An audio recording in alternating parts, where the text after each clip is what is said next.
Hello everyone, ಇದು ನಿಮ್ಮ ನೇತ್ರ. ಇನ್ನು ಎರಡು ದಿನ ಬಿಗ್ ಬಾಸ್ ಮುಗ್ದೋಗ್ಬಿಡುತ್ತೆ. ಮತ್ತೇನು ಅಂತ ಕ್ವಶನ್ ಮಾರ್ಕ್ ಹಾಕೊಂಡ್ರೆ ನನಗೆ ಏನು ಗುರು ಕಂಟೆಂಟ್ ಮಾಡೋದು ಯೂಟ್ಯೂಬಲ್ಲಿ ಅನ್ನಂಗಾಗಿದೆ.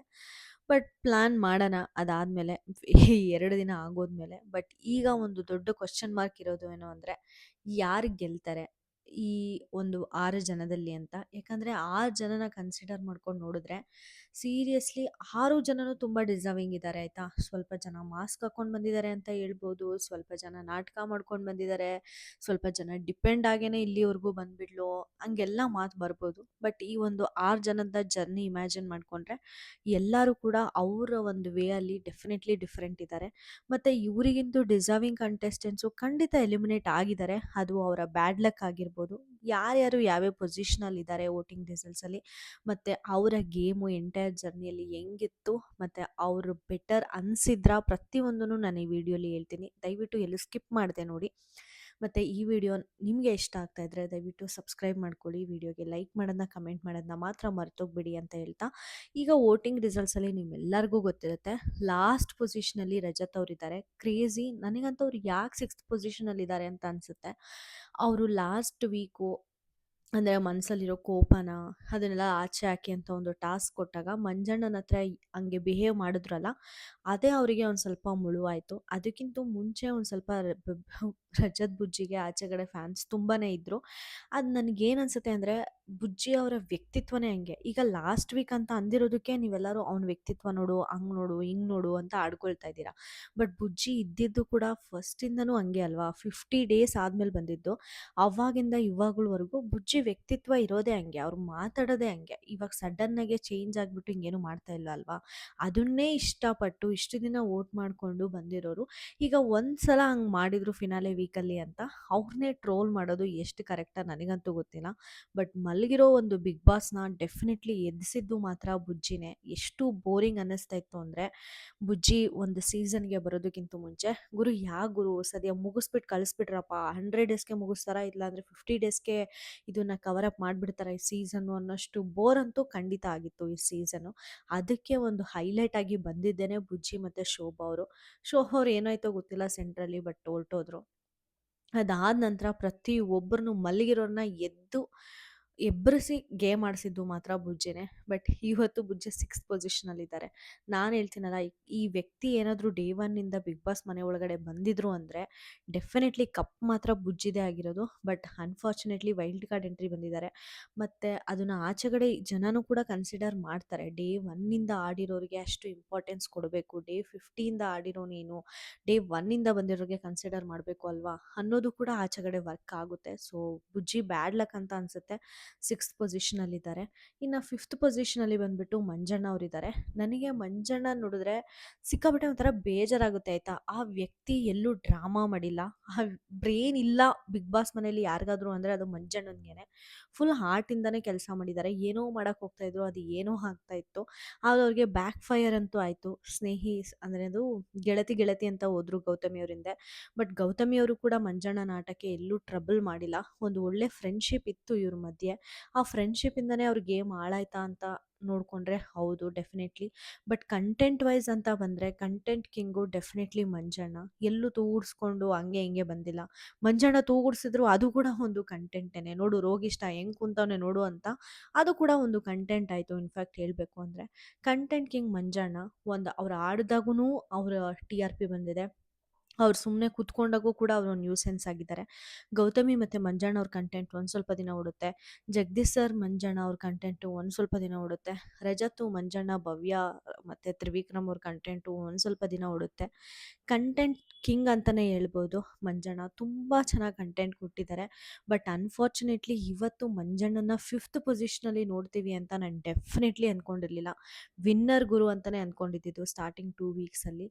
ಬಟ್ ಅದೇನಾಯ್ತೋ ಗೊತ್ತಿಲ್ಲ, ತುಂಬ ವೀಕ್ ಆಗೋದ್ರು. ಬಟ್ ಈ ಒಂದು ಸ್ಟೇಜಲ್ಲಿ ಅವ್ರ ಎಂಟೈರ್ ಜರ್ನಿನ ಅನಲೈಸ್ ಮಾಡಿಕೊಂಡು ಬಿಗ್ ಬಾಸ್ಗೆ ಕಂಟೆಂಟ್ ವೈಸ್ ಅಂತ ನೋಡಿದಾಗ ರಜತು ಮತ್ತು ಮಂಜಣ್ಣ ಸಿಕ್ಕಾಪಟ್ಟೆ ಅಂಡರ್ ರೇಟೆಡ್ ಅಂತ ಅನಿಸುತ್ತೆ. ಇವರಿಬ್ಬರು ಕೂಡ ತುಂಬ ಡಿಸರ್ವಿಂಗ್ ಅಂತಲೇ ನನಗೆ ಅನಿಸಿದ್ದು. ನೋಡಬೇಕು ಇನ್ನೂ ಏನೇನು ಆಗುತ್ತೆ ಅಂತ. ಯಾಕಂದರೆ ಜಸ್ಟ್ ವೋಟ್ ಅಂತೂ ಖಂಡಿತ ಕನ್ಸಿಡರ್ ಮಾಡಲ್ಲ. ಅದನ್ನೇ ಕನ್ಸಿಡರ್ ಮಾಡೋಂಗಿದ್ದಿದ್ರೆ ಲಾಸ್ಟ್ ಟೈಮು ಎಷ್ಟು ಸಂಗೀತ ಶೃಂಗೇರಿ ಅವರಿಗಾಗಲಿ ಕಾರ್ತಿಕ್ ಅವರಿಗಾಗಲಿ ಎಷ್ಟು ಓಟ್ಸ್ ಬಿದ್ದಿತ್ತು ಹೇಳಿ. ಆರ್ಡರ್ ವೈಸ್ ಕಳಿಸಿದ್ರ, ವಿನಯ್ಗೇನು ಕಡಿಮೆ ಓಟ್ಸ್ ಬಿದ್ದಿತ್ತಾ? ಬಟ್ ಆದರೂ ಅವ್ರು 4th ಪೊಸಿಷನ್‌ಗೆ ಬಂದರು. ನಾವು ಯಾರೂ ಎಕ್ಸ್ಪೆಕ್ಟ್ ಮಾಡಿರಲಿಲ್ಲ. ಬಟ್ ನೋಡಬೇಕು ಈ ಒಂದು ಫಿನಾಲೆ ಹೆಂಗೆಂಗೆ ಆಗುತ್ತೆ, ಯಾರ್ಯಾರು ಕಪ್ಪೆತ್ತುತ್ತಾರೆ, ಯಾರು runner Appu, second runner Appu ಆಗ್ತಾರೆ ಅಂತ. ಇನ್ನು 4th ಪೊಸಿಷನಲ್ಲಿ ಬಂದುಬಿಟ್ಟು ಭವ್ಯ ಅವರಿದ್ದಾರೆ. ಭವ್ಯ ಆನೆಸ್ಟ್ಲಿ ನನಗೆ ಕೂಡ ಭವ್ಯ ಅವರಂದರೆ ಸಿಕ್ಕಾಪಟ್ಟೆ ಇಷ್ಟ. ಬಟ್ ಟಾಸ್ಕ್ ಅಂತ ಬಂದರೆ ಖಂಡಿತ ತುಂಬ ಚೆನ್ನಾಗಿ ಆಡಿದ್ದಾರೆ. ಎಂಟರ್ಟೈನ್ಮೆಂಟ್ ಅಂತ ಬಂದಾಗ ಅಷ್ಟಕ್ಕಷ್ಟೇ, ಅಷ್ಟು ಚೆನ್ನಾಗಿ ಇನ್ವಾಲ್ವ್‌ಮೆಂಟ್ ಆಗಲಿ ಏನೂ ತೋರಿಸ್ತಾ ಇರಲಿಲ್ಲ. ಬಟ್ ಅವ್ರಿಗೆ ಎಂಟರ್ಟೈನ್ಮೆಂಟ್ ಮಾಡೋಕ್ಕೆ ಕೇಪಬಿಲಿಟಿ ಇಲ್ವಾ ಅಂತ ಕೇಳಿದ್ರೆ ಡೆಫಿನೆಟ್ಲಿ ತುಂಬ ಚೆನ್ನಾಗಿದೆ. ಅವ್ರಿಗೆ ಎಂಟರ್ಟೈನ್ಮೆಂಟ್ ಮಾಡೋದಾಗಲಿ, ಸೆನ್ಸ್ ಆಫ್ ಹ್ಯೂಮರು ಆಕೆಗೆ ತುಂಬ ಚೆನ್ನಾಗಿತ್ತು. ಸ್ಟಾರ್ಟಿಂಗ್ 2 ವೀಕ್ಸಲ್ಲಿ ಧನ್‌ರಾಜ್ ಅವ್ರ ಜೊತೆ ಸೇರಿಕೊಂಡು ಎಷ್ಟು ಚೆನ್ನಾಗಿ ಕಾಮಿಡಿ ಮಾಡಿಕೊಂಡು ಪ್ರತಿಯೊಬ್ಬರನ್ನು ಎಂಟರ್ಟೈನ್ಮೆಂಟ್ ಮಾಡ್ಕೊಂಡಿರೋರು. ಅದಾದ ನಂತರ ವಿಕ್ಕಿ ಅವ್ರ ಜೊತೆ ಯಾವಾಗ ಫ್ರೆಂಡ್ಶಿಪ್ ಆಗುತ್ತೆ ಅವ್ರಿಗೆ, ವಿಕ್ಕಿ ಜೊತೆನೇ ಒಂದು ಕಂಫರ್ಟ್ ಝೋನಲ್ಲಂತೂ ಡೆಫಿನೆಟ್ಲಿ ಭವ್ಯ ಅವರಿದ್ದರು. ಆಟ ಅಂತಾಗ 100% ಕೊಟ್ಟಿದ್ದಾರೆ. ಬಟ್ ಇವ್ರ ವ್ಯಕ್ತಿತ್ವ ಅಂತ ಬಂದಾಗ ನನಗೆ ಸಿಕ್ಕಾಪಟ್ಟೆ ಇಷ್ಟ ಆಗುತ್ತೆ. ಹೌದು, ಕ್ಯಾಪ್ಟನ್ಸಿ ಟಾಸ್ಕಲ್ಲಿ ಅಲ್ಲಿ ಇಲ್ಲಿ ಒಂದು ಸ್ವಲ್ಪ ಸುಳ್ಳು ಹೇಳಿದ್ದಾರೆ. ಅದು ಆಟಕ್ಕೆ ಸಂಬಂಧಪಟ್ಟಿದ್ದು. ಬಟ್ ಯಾರ ಬಗ್ಗೆನೂ ಅವರು ಕೂತು ಕೆಟ್ಟದಾಗೆ ಮಾತಾಡಿಲ್ಲ. ಯಾರ ಬಗ್ಗೆನೂ ಒಂದು ಕೆಟ್ಟದಾಗಿ ಕಮೆಂಟ್ ಪಾಸ್ ಮಾಡಿಲ್ಲ. ಇವರಾಯಿತು, ಇವ್ರ ಆಟ ಆಯಿತು ಅಂತ ಡೆಫಿನೆಟ್ಲಿ ಆಟದಲ್ಲಿ ಮಾತ್ರನೇ ಕಾನ್ಸಂಟ್ರೇಟ್ ಮಾಡ್ಕೊಂಡು ಬಂದಿದ್ದಾರೆ. ಟಾಪ್ 5ಗೆ ಬರೋಕ್ಕಂತೂ ಡೆಫಿನೆಟ್ಲಿ ಡಿಸರ್ವಿಂಗ್ ಕಂಟೆಸ್ಟೆಂಟು. ವಿನ್ನರಾ ಅಂತ ಕೇಳಿದ್ರೆ ನನಗೆ ಇನ್ನೂ ಡಿಸರ್ವಿಂಗ್ ಇರೋರು ಇದ್ದಾರೆ ಅಲ್ವಾ ಅಂತಲೂ ಅನಿಸುತ್ತೆ. ಯಾಕಂದರೆ ಎಂಟರ್ಟೈನ್ಮೆಂಟ್ ಮಾಡಿಕೊಂಡು, ಟಾಸ್ಕ್ ಆಡ್ಕೊಂಡು, ಒಂದು TRP ಕೊಟ್ಕೊಂಡು ಬಂದಿರೋ ರಜತು ಮತ್ತು ಮಂಜಣ್ಣನೇ ಒಂದು 6th ಮತ್ತು 5th ಪೊಸಿಷನಲ್ಲಿ ಕೂತಿದ್ದಾರೆ. ಬೇಜಾರಾಗುತ್ತೆ ಸೀರಿಯಸ್ಲಿ. ಬಟ್ ವೋಟಿಂಗ್ ರಿಸಲ್ಟ್ಸಲ್ಲಿ ಭವ್ಯ 4th ಪೊಸಿಷನಲ್ಲಿ ಒಂದೊಂದು ಸಲ ಇದ್ದಾರೆ. ಮತ್ತು 4th ಪೊಸಿಷನಲ್ಲಿ ಸಮ್‌ಟೈಮ್ಸ್ ಮಂಜಣ್ಣ ಅವ್ರು ಕೂಡ ಇದ್ದಾರೆ. ಇವರಿಬ್ಬರು ವೋಟಿಂಗ್ ರಿಸಲ್ಟ್ಸಲ್ಲಿ ಸಿಕ್ಕಾಪಟ್ಟೆ ಡಿಫರೆನ್ಸ್ ಆಗ್ತಾ ಇದೆ. ಬಟ್ ಬುಜ್ಜಿ ಅವ್ರ ವೋಟಿಂಗ್ ರಿಸಲ್ಟ್ಸಲ್ಲಿ ಮಾತ್ರ ಯಾವುದೇ ಥರದ ಡಿಫರೆನ್ಸ್ ಆಗ್ತಾ ಇಲ್ಲ. 6th ಪೊಸಿಷನಲ್ಲೇ ಬುಜ್ಜಿ ಫಿಕ್ಸ್ ಆಗಿದ್ದಾರೆ. ನೋಡಬೇಕು BB ಟೀಮ್ ಏನು ಮಾಡುತ್ತೆ ಅಂತ.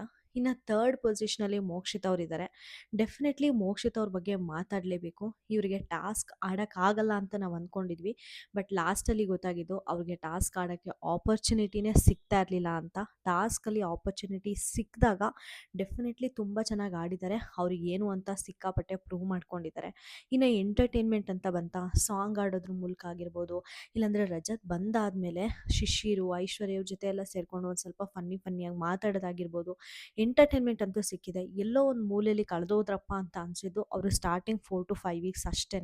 ಅದಾದ ನಂತರ ಯಾವಾಗ ಒಂದು ಎಲಿಮಿನೇಟ್ ಆಗಂಗೆ ಮಾಡಿ ಮತ್ತೆ ಅವ್ರು ಎಂಟ್ರಿ ಆಯಿತು, ಅಲ್ಲಿಂದ ಮೋಕ್ಷಿತಾ ಅವರ ಗೇಮ್ ತುಂಬ ಅಂದರೆ ತುಂಬಾ ಚೇಂಜ್ ಆಯಿತು, ತುಂಬ ಇಂಪ್ರೂವ್ ಆಯಿತು.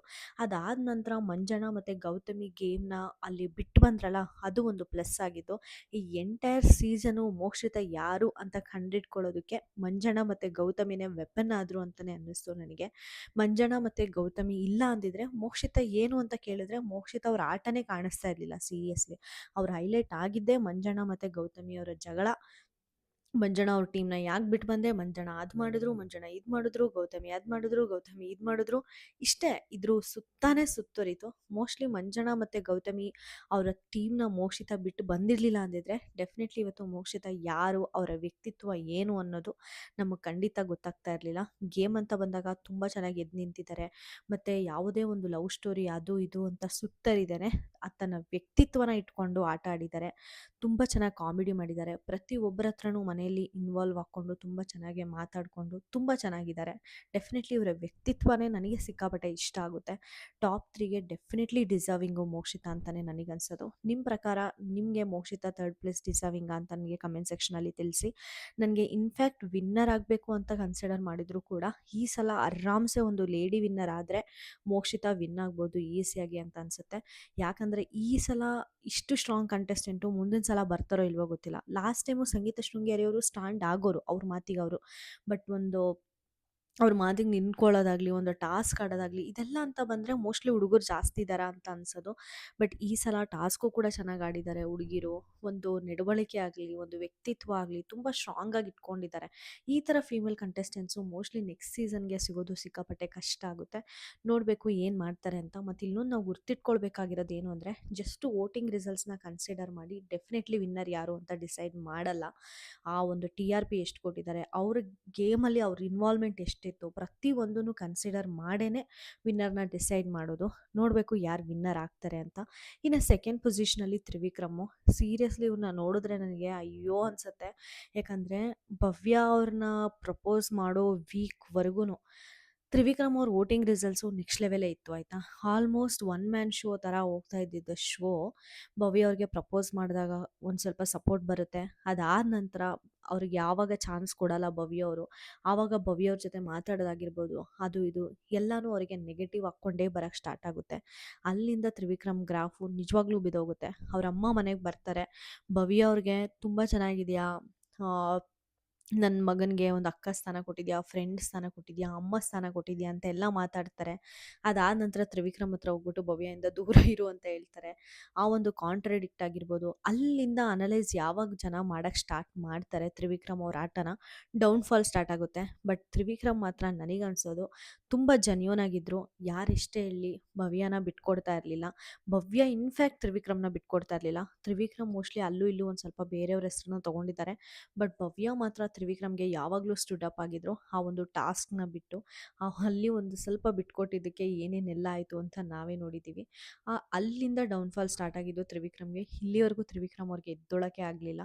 ಮತ್ತು ವಿನ್ ಆಗ್ತಾರಾ ಅಂತ ಕೇಳಿದ್ರೆ ಗೊತ್ತಿಲ್ಲ ಸೀರಿಯಸ್ಲಿ. ಯಾಕಂದರೆ ಬಿಗ್ ಬಾಸ್ ಅವರು ಜಸ್ಟ್ ಕಂಟೆಂಟ್ನ ನೋಡಿ ಡೆಫಿನೆಟ್ಲಿ ವಿನ್ ಮಾಡಲ್ಲ, ಮತ್ತು ವೋಟಿಂಗ್ ರಿಸಲ್ಟ್ಸ್ನ ಮಾತ್ರ ನೋಡಿ ಡೆಫಿನೆಟ್ಲಿ ವಿನ್ ಮಾಡಲ್ಲ.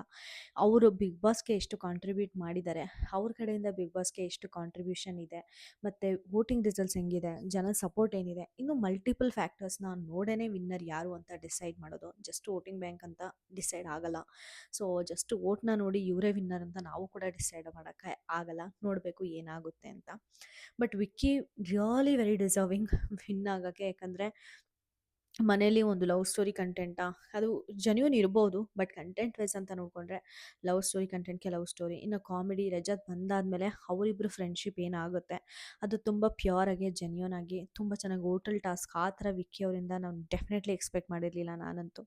ತುಂಬ ಚೆನ್ನಾಗಿ ಎಲ್ಲರ ಜೊತೆನೂ ಇನ್ವಾಲ್ವ್ ಆಗಿ ಅಲ್ಲೂ ಇಲ್ಲೂ ಕಂಟೆಂಟ್ ಕೊಡೋದಾಗಿರಲಿ, ಗೇಮ್ ಅಂತ ಬಂದರೆ ನೆಕ್ಸ್ಟ್ ಲೆವೆಲ್ಲು ಅಷ್ಟು ತುಂಬ ಚೆನ್ನಾಗಿ ಆಡಿ ಒಂದು ಲೆವೆಲ್ಗೆ ತೊಗೊಂಡೋಗಿದ್ದಾರೆ. Definitely winning material.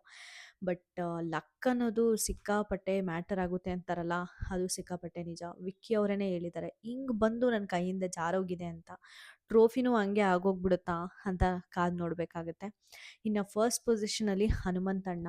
ಹನುಮಂತಣ್ಣ ಸೀರಿಯಸ್ಲಿ ಹೇಳ್ತೀನಲ್ಲ, ಅವ್ರು ಬಂದಾಗ ಹೆಂಗೆ ಎದ್ರುಕೊಂಡು ತೆಗೀರಿ ಬಿಗ್ ಬಾಸ್, ನಾನು ಹೊರಟೋಗ್ತೀನಿ ಬಿಗ್ ಬಾಸ್, ನನ್ನಿಂದ ಇಲ್ಲಿ ಕಳಿಸ್ಬಿಡಿ ಬಿಗ್ ಬಾಸ್ ಅಂತ ಅಂದು ಇವತ್ತು ಇಷ್ಟು ಸ್ಟ್ರಾಂಗಾಗಿ ನಿಂತಿದ್ದಾರೆ ಅಂದರೆ ಆ ವ್ಯಕ್ತಿನಾಗಿರೋ ಇದು ನಾಟಕ ಮಾಡ್ಕೊಂಡು ಬಂದ್ರಾ, ಇದು ನಿಜವಾಗ್ಲೂ ಅವರೇನಾ ಅಂತ ನಮಗೆ ಕ್ವಶನ್ ಮಾರ್ಕ್ ಹಾಕ್ಕೊಳ್ಬೇಕು ಅಂತ ಅನಿಸುತ್ತೆ.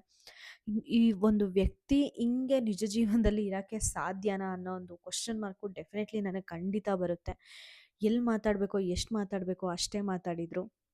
ಮೋಸ್ಟ್ಲಿ ಆ ಕಂಟೆಸ್ಟೆಂಟ್ಸು ಅದನ್ನು ಲೇಟಾಗಿ ರಿಯಲೈಸ್ ಆದರು ಅಂತ ಅನಿಸುತ್ತೆ. ಅವ್ರ ಹತ್ರ ಎಷ್ಟು ಮಾತಾಡಿಸ್ಬಹುದೋ ಅಷ್ಟು ಮಾತಾಡ್ಸಿದ್ದಿದ್ರೆ ಮೋಸ್ಟ್ಲಿ ಇವತ್ತು ಹನುಮಂತಣ್ಣ ಈ ಒಂದು ಹೈಪ್ನ ತಗೊತಾ ಇರಲಿಲ್ಲ ಅಂತ ಅನಿಸುತ್ತೆ. ಅವರ ವ್ಯಕ್ತಿತ್ವ ಡೆಫಿನೆಟ್ಲಿ ಗೆಲ್ತು. ಆಟ ಆಡಬೇಕಾದ್ರೆ ಡೆಫಿನೆಟ್ಲಿ ತುಂಬ ಚೆನ್ನಾಗಿ ಆಟ ಆಡಿದ್ದಾರೆ. ಒಂದು ಮೈಂಡ್ ಗೇಮ್ ಆಡಿದ್ದಾರೆ, ಒಂದು ಒಳ್ಳೆ ಮೈಂಡ್ ಗೇಮ್ ಆಡಿದ್ದಾರೆ ಅಂತಲೇ ಹೇಳ್ಬೋದು ಹನುಮಂತಪ್ಪ ಅವರು.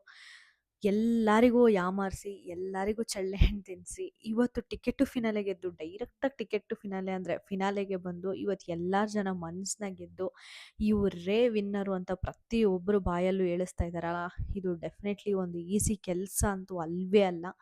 ನೋಡಬೇಕು ಬಿಗ್ ಬಾಸ್ ಟೀಮ್ ಅವರು ಏನದ್ರ ಮೇಲೆ ಡಿಸೈಡ್ ಆಗಿ ವಿನ್ ಮಾಡ್ತಾರೆ ಅಂತ.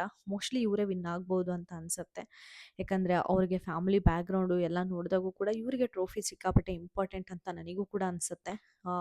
ಓವರಾಲ್ ನೋಡಿದಾಗ ಈ 6 ಜನನೂ ಕೂಡ ತುಂಬ ಡಿಸರ್ವಿಂಗು. ಆದರೆ ಎಲಿಮಿನೇಟ್ ಆಗಿರೋ ಐಶ್ವರ್ಯ ಆಗಿರ್ಬೋದು, ಧನರಾಜ್ ಆಗಿರ್ಬೋದು, ಶಿಶಿರ್ ಆಗಿರ್ಬೋದು, ರಂಜಿತ್ ಆಗಿರ್ಬೋದು, ಈ ಒಂದು ವ್ಯಕ್ತಿಗಳನ್ನೆಲ್ಲ ನೋಡಿಕೊಂಡ್ರೆ ಗುರು ಇವರು ಕೂಡ ತುಂಬ ಡಿಸರ್ವಿಂಗ್ ಇದ್ರು ಅಲ್ವಾ ಅಂತ ಕೂಡ ಅನಿಸುತ್ತೆ.